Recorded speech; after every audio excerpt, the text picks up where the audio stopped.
अहो ती होणार सून मधली सून, अहो ती प्रेग्नंट झाली त्या आपटे बरोबर. तुम्ही बघितला नाहीत का तो हा एपिसोड? काय तुम्ही, अहो तुम्ही रविवारी या माझ्या घरी, आपण चहा पाणी घेऊन रविवारी तो एपिसोड बघू. माझा बंटी लावून देईल ना झी5 वर तो. माझा बंटी हुशार आहे. तुम्ही या पुढे माझ्या घरी. अहो मी त्या इनामदारांसाठी थांबले, ते आले. आलात अहो इनामदार आहे का? अहो तुम्ही गेलात ना तर मगाशी पिझ्झावाला तुमचा, अहो तो आमच्या घरी आला. आम्ही म्हंटल त्याला द्या द्या द्या तो पिझ्झा द्या, आम्ही ठेवतो, इनामदार आले की त्यांना देतो. आम्ही ठेवून घेतला तो पिझ्झा.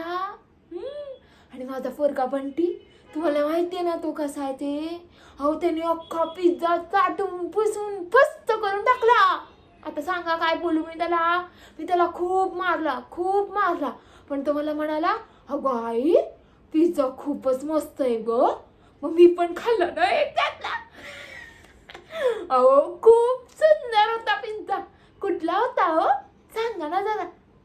राहू दे, पण तुमचा पिझ्झा खाल्ला ना माझ्या बंटीने, म्हणून मी तुमच्यासाठी ना घेवड्याची भाजी करून आणली. अहो ही अख्खी घेवड्याची भाजी माझ्या चाळीत फेमस आहे, फेमस. तुम्ही खाऊन तर बघा, चाटत राहाल बोट. ही घ्या, घेऊन ठेवा तुमच्याकडे, आणि काय असेल तर सांगा. मी माझ्या बंटीला पण सांगते.